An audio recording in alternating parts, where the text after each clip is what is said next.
उत्तर प्रदेश के हाथरस में मंगलवार को हुए एक बड़े हादसे में 121 लोगों की मौत हो गई और दर्जनों अन्य घायल हो गए। पीएम मोदी से लेकर सीएम योगी तक ने मामले को संज्ञान में लेकर पीड़ित परिवारों के प्रति संवेदना जताई है। सीएम योगी आदित्यनाथ ने घटना की न्यायिक जांच का आदेश दे दिया है।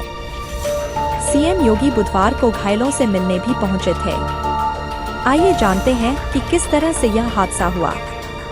100 बीघा खाली खेत में हुआ था आयोजन। हाथरस से एटा की तरफ जाने वाले रास्ते पर जीटी रोड के किनारे फुलरई के पास इस कार्यक्रम का आयोजन किया गया था।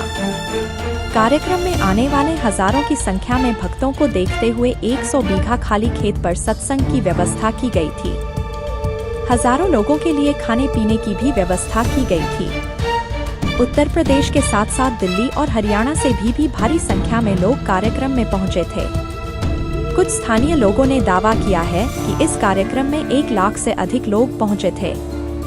हाल ही में हुए बारिश के कारण पानी भरने से मिट्टी दलदली हो गई थी। दलदली मिट्टी होने के कारण लोगों के फिसलने का खतरा था। सड़क और खेत के बीच फिसलन भरी ढलान थी, क्योंकि आनन फानन में खेत को आयोजन के लिए तैयार किया गया था। फसल कटने के बाद खेल खाली पड़ी थी। कार्यक्रम स्थल कोई सपाट मैदान की तरह नहीं था। खेत में प्राकृतिक तौर पर भी कई जगहों पर उतार चढ़ाव होते हैं। कार्यक्रम का आयोजन करने वाले लोगों ने इस बात का ध्यान नहीं रखा था।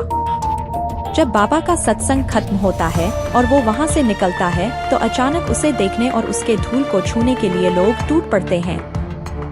लोगों में भगदड़ मच जाती है। खेत में पानी कीचड़ के कारण फिसलन होने लगी।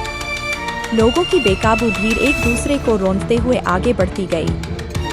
भगदड़ इतना भीषण हुआ कि देखते ही देखते 100 से अधिक लोगों की मौत हो गई।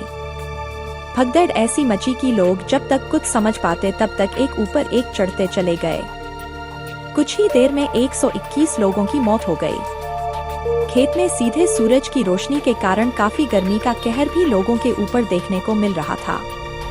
लोग गर्मी से पहले से ही परेशान थे। पंडाल के अंदर गर्मी से बचने के लिए उचित व्यवस्था नहीं की गई थी आयोजकों की तरफ से। घटना स्थल पर हर तरफ सामान बिखरे हुए हैं। कई लोग अपनों से बिछड़ गए।